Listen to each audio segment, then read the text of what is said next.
উঠুন উঠুন। ইন্সপেক্টর সাহেব, আমি ওই হাইজাকারকে চিনি। আমি আজ ওকে ধরবো।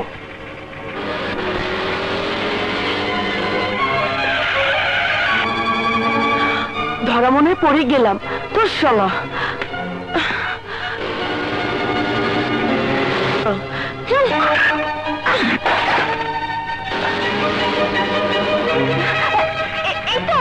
এটা আমার হোন্ডা।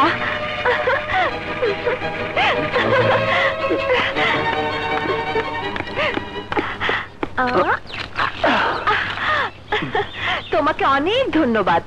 তার দরকার নেই। এবার বলো কে তুমি? আমার নাম সাথী, গুলশানে থাকি।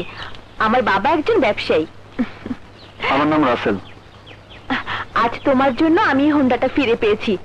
চলো তোমাকে আইসক্রিম খাওয়াবো। আমি আইসক্রিম খাই না। আইসক্রিম খেলে স্বাস্থ্যের ক্ষতি হয়।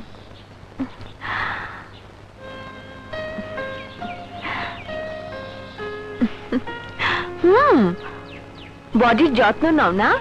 ভালো, ফিগারটা ভালোই বানিয়েছো। Really you are very handsome and you are very sweet. সত্যি বলছো? তাহলে তো তোমাকে আইসক্রিম খেতেই হবে। আমাদের বাসায় চলো, ফ্রিজে আইসক্রিম রাখা আছে, খেলে স্বাস্থ্য নষ্ট হবে না। চলো।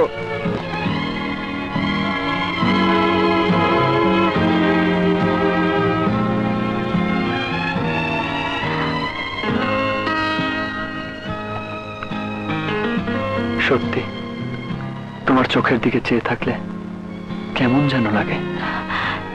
তাই তো তোমার চোখে চেয়ে থাকতে আমারও লজ্জা লাগে। তা যাক গিয়ে চলো। এখন নয়, বিকেলে আসবো। তুমি তোমার কার্ড দিয়ে যাও। এই নাও। চলি, আল্লাহ হাফেজ। বাই। মনের মতো ছেলে পেয়েছি, তাই তো আমার মনের আইসক্রিম ওকে খেতেই হবে।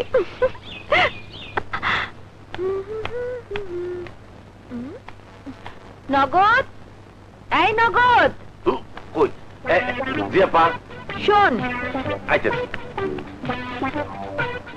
বলেন। বাবা চিটাগাং থেকে ফিরেছে? না, তবে চিন্তার কোনো কারণ নাই। একটু আগে ফোন করে বলছে কাইরাই। আচ্ছা তুই যা। আচ্ছা।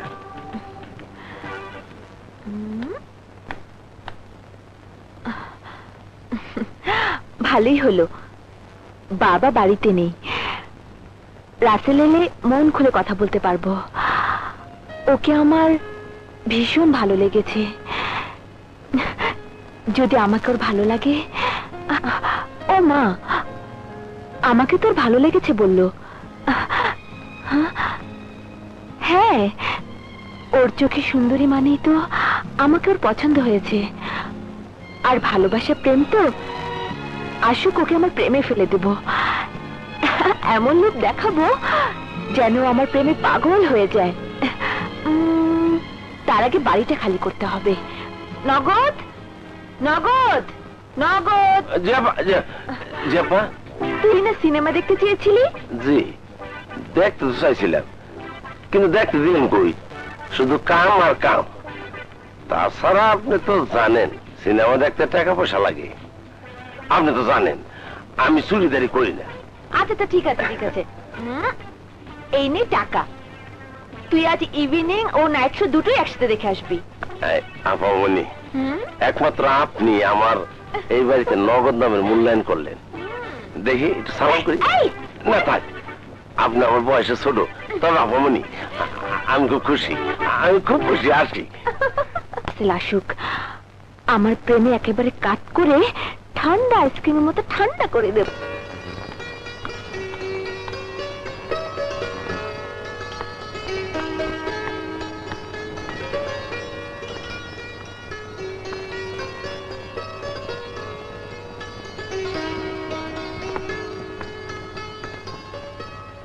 সাথে কে?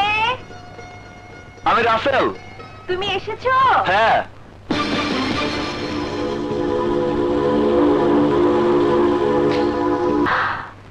রাসেল, কি ব্যাপার? চলে যাচ্ছ কেন? আমাকে আরো কিছুক্ষণ তোমার বুকে শুয়ে থাকতে দাও। সাথী, তুমি কি আমাকে ভালোবাসো? প্রাণের চেয়েও বেশি। না সাথী, না। তুমি হয়তো জানো না, আমার বাবার হত্যার প্রতিশোধ নিতে গিয়ে আলাদা জীবন বেছে নিয়েছি আমি। আর সে জীবনের প্রতিটি মুহূর্তে হতে পারে আমার মৃত্যু। তোমার বাবাকে কারা হত্যা করেছিল? Tony brother.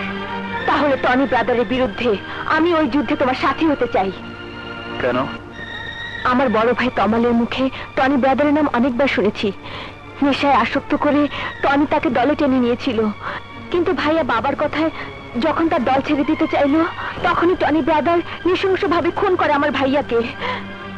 মৃত্যুর আগে পুলিশের কাছে বিবৃতি দেওয়া সত্ত্বেও আজ পর্যন্ত টনি ব্রাদার গ্রেফতার হয়নি।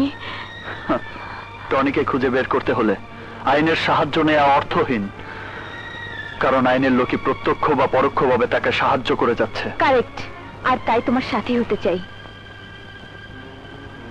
তাহলে চলো আমার সাথে। কোথায়? টনি ব্রাদারের আরেক শিকারের কাছে। আমাদের এই সংগ্রামের সাথে ওর মতো মেয়েকে কেন জড়ালে? ওর ভাইয়ের হত্যার প্রতিশোধ নেয়ার জন্য। ভাইয়া, লক্ষ্য আমাদের এক, তাই সংগ্রাম একসাথেই করব। কিন্তু তুমি মেয়ে হয়ে। ভাইয়া, দেশের জন্য ছেলে মেয়ে সবার প্রয়োজন। আজকাল হাত গুটিয়ে ঘরে বসে থাকার জন্য মেয়েরা জন্ম নেয় না। দেশ ও জাতির জন্য মেয়েরাও আজ জীবন দিতে প্রস্তুত। ভাইয়া, আজ থেকে আমি দেশের জন্য, মেয়ে মানুষদের বাঁচার জন্য আমরা একজন সংগ্রামী নারী। আপনি শুধু বলুন, কি জানেন ওদের সম্বন্ধে? ওদের একজনকে আমি ধরেছিলাম। ওকে জিজ্ঞেস করেছিলাম ওদের বসকে কোথায় থাকে। সে শুধু বলেছিল গাজীপুর। এমন সময় আড়াল থেকে ওকে একজন গুলি করে চলে গিয়েছিল। গাজীপুর? হ্যাঁ, আমার বিশ্বাস ওখানে গেলে ওদের আস্তানা খুঁজে পাবো। তাহলে আমাদের সেখানেই যেতে হবে। হ্যাঁ, কাল হবে আমাদের সংগ্রামের প্রথম দিন। কাল থেকে শুরু হবে অপারেশন গাজীপুর।